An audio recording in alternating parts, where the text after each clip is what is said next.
Do you know when you buy a used car and you just think, I shouldn't have done that? Welcome to my new to me, BMW. So yeah, that's not a good sign. And it appears to be, I'm not even going to touch it. I think it's oil. Well, I know it's oil, but it's not a very black oil, so hopefully it just had a bit of water. You see how optimistic I am when I buy crap? Hopefully it's just a little bit of water in the oil. Yeah, we're gonna have to get that under tray off and find out what that mess is. I did buy it with a problem. That's fine. I'll go into it soon. But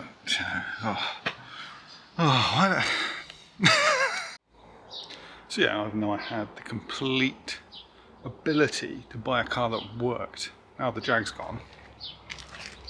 Got no transport. Should have bought a car that worked. Instead, curiosity got the better of me. Let's buy a cheap one that only has a serious problem. To be fair, the problem I'm dealing with right now, I wasn't aware of at the time. The guy didn't tell me, and there was no reason why I would have expected this to have happened. But you saw what happened to the driveway when I got home. There was like a big puddle. And I thought it was oil for a minute. That would have been an absolute disaster, but it wasn't oil, it was coolant. And here, bring it in. I don't know if you can see with the torch. We'll get the torch. You see under there? You see under there where it's dripping from? It has like an acoustic cover, so you can't actually see anything around the bottom of the engine. So I thought coolant was leaking under there somewhere, which seems pretty disastrous, but I haven't done a bit further. I think what was happening was the water pump that usually lives there was pouring here, and it was kind of going back into the rest of it because there was an active leak on the water pump. So, well, I hope that's all it is. So I pulled that off. It's quite easy. You just kind of remove all the bits in this area. So you got like an air box here. It's quite a small engine. It's 1.5 3-cylinder, very small. So you just remove all of these air box, loads of room. Took this coolant pipe off, it was in the way. Got the drive belt off, really easy. It's just, that's the tensioner there. And then there's a few bolts. You take the pulley off first, and then you take the water pump out. Makes a mess. Yeah, it's not a hard job, but come on, you bought a brand new car, brand new to me car.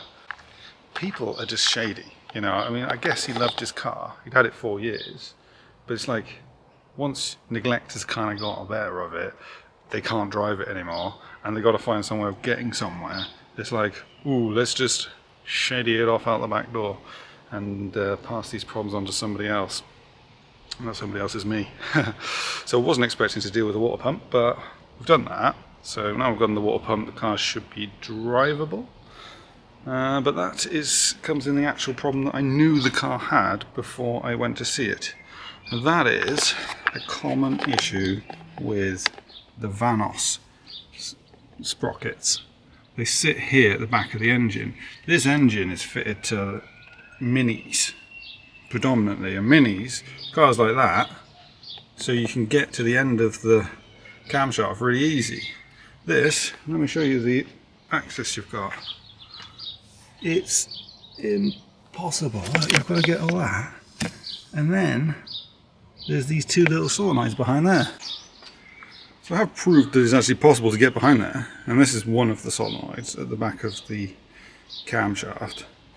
It's on a what they call a VANOS unit, and it comes in that way and just, in fact, fits like that, pushes in, slots in, and one connector, easy peasy.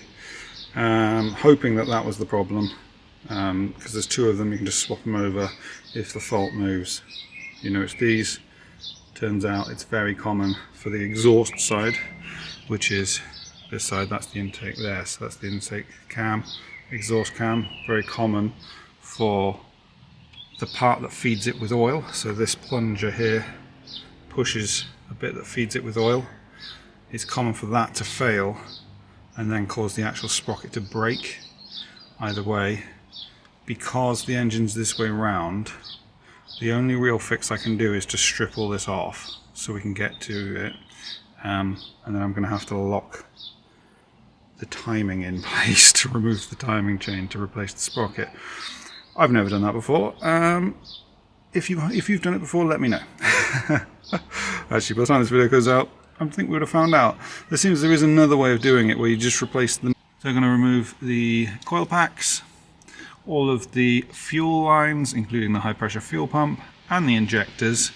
I've got a way of removing the injectors because I didn't want to buy the tool that locks on here and pulls them all up because it's expensive. And I've seen someone dismantling one of these engines, and I'll show you what I do. Not sure I'd recommend doing it, but instead of buying the tool, I think I'm going to be able to pry them out without breaking anything. That's the important thing.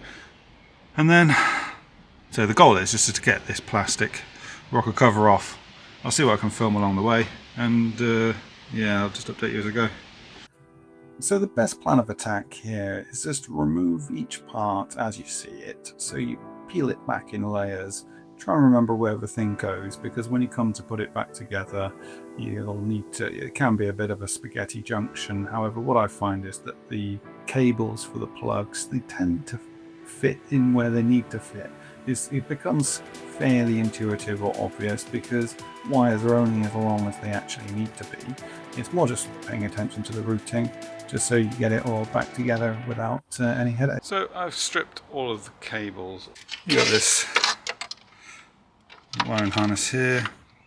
Most of them came off quite easy, and then you got this one here which goes to the coils and the injectors. So now that they're all out of the way, I don't know about this one here. I think that's an electrical cable, and that's one for the brake booster. I'll probably take them off as well.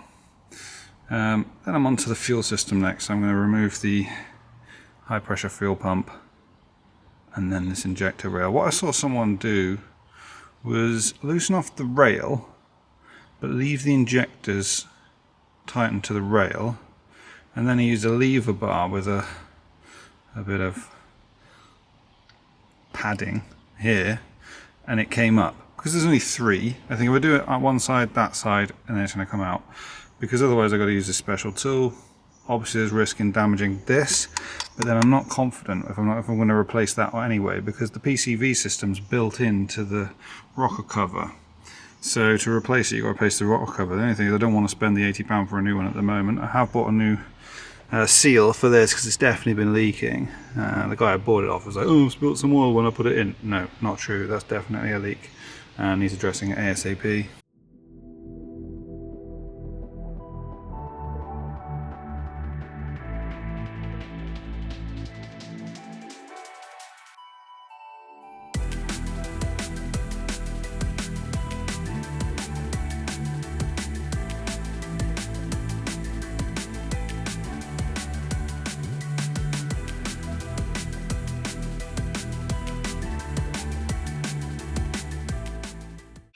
So it looks like it actually works. Pry bar, I mean it's quite a big one, and levered the whole bar at one end, and then the other end, and then in the middle, and it all came out. But what I can see when it came out, oil. Injectors were filled with oil, which means that that rocker cover gasket's been leaking badly. It was clearly leaking into the injector holes, it was leaking down the front. Bought a new one, it's £25. Removing all the bolts holding the rocker cover on, and what I found was they weren't very tight. I'm not surprised this had a lot of oil leaks.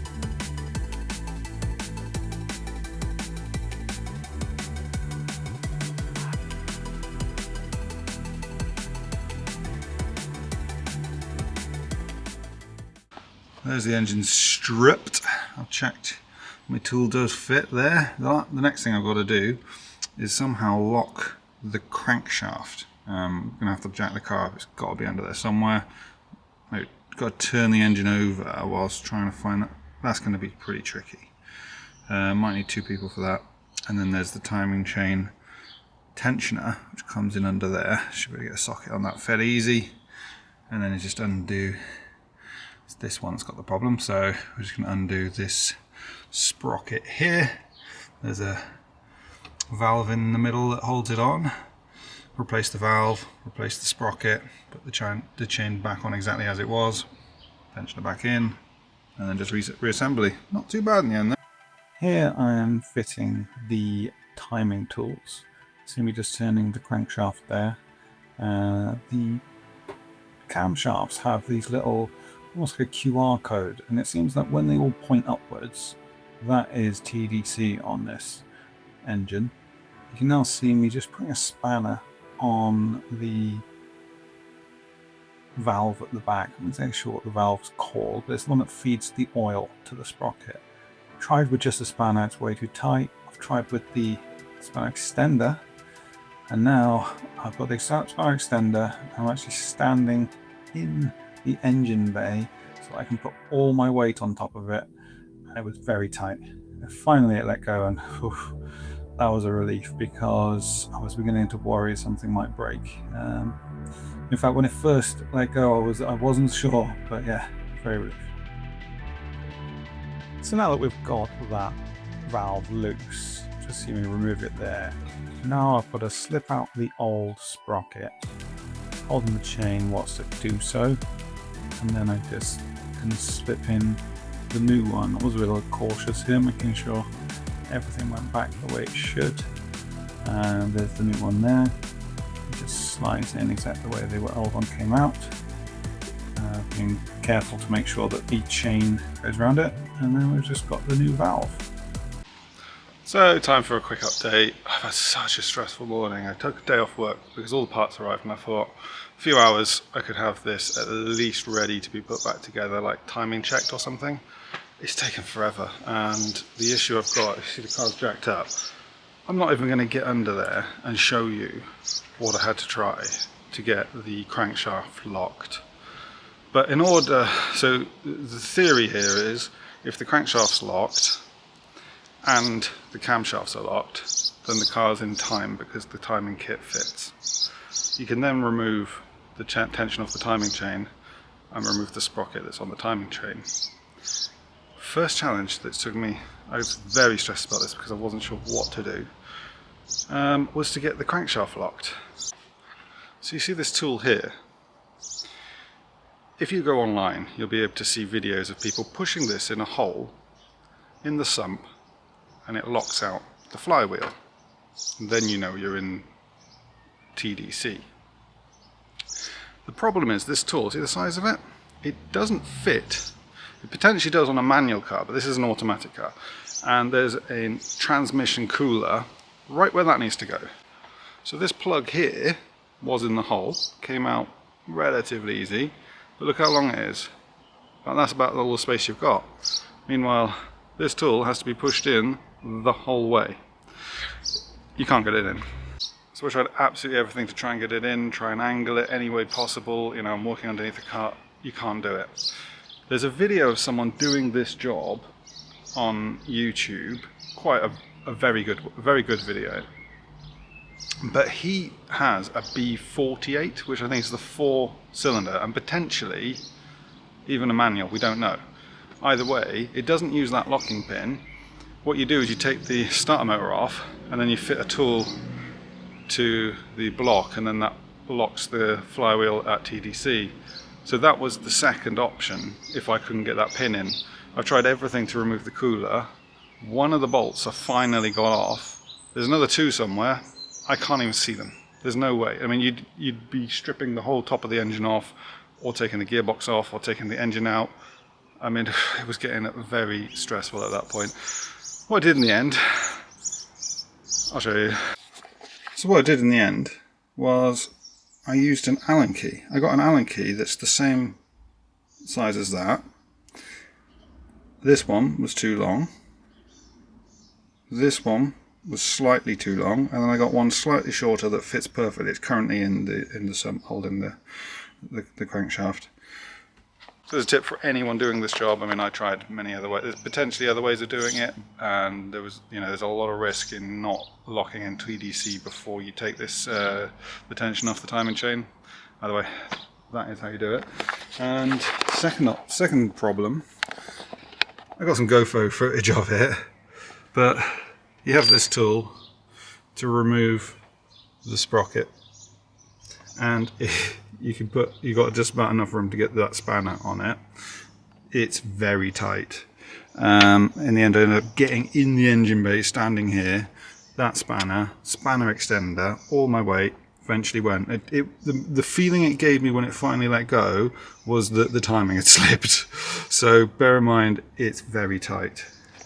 And having got it off, we can categorically say that it's the problem. And if it isn't the problem, then it needs doing anyway, because look, that gauze is about to break up, and that's the problem, is that the gauze breaks up and goes into the sprocket and jams it.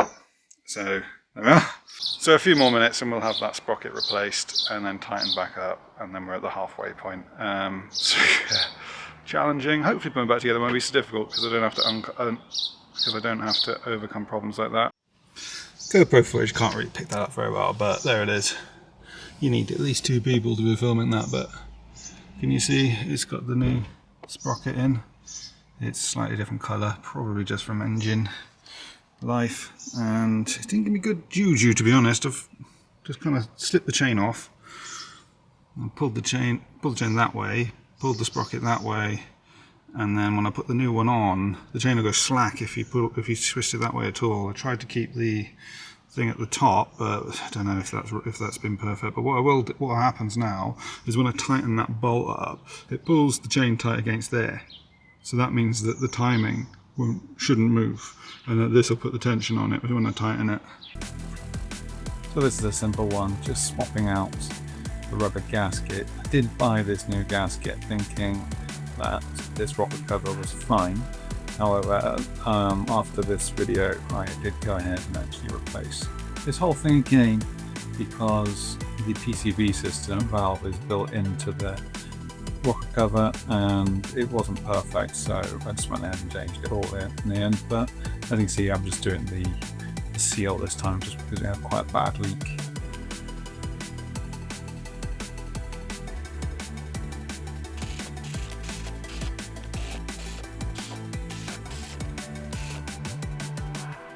This next part here, I'm just putting the injectors back in, because they will still attach to the rail. I'm just trying to tighten them up evenly, just so that they sit in properly.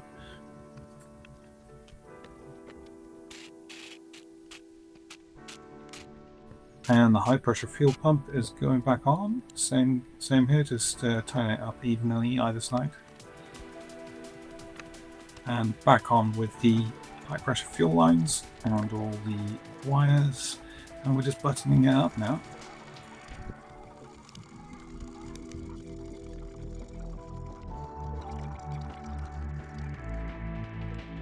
And if you know BMWs, you will see the ridiculous mistake I'm making here, because the coolant came out pink. And the final thing was to refit the auxiliary belt. So there we have it. As you can see, it started up. I removed the codes using the code scanner, and it has no fault codes. There was a couple of things that you may have seen during the video. One of them was I was pouring pink coolant in. I was pouring pink coolant in because that's what came out. And yeah, these aren't supposed to have pink coolant. If anyone knows BMWs, they'd have seen that straight away, thinking, what are you doing? So whoever has worked on this before has made some rather shocking work. In fact, I'm starting to think the majority of this car's issues were just the owner. That's all it is. I put it right now. Car drives perfectly, and yeah, it was one of those things. You see the fault code, you hope it's not something serious. Turns out it is something serious, and as you can see, it was quite a lot of work.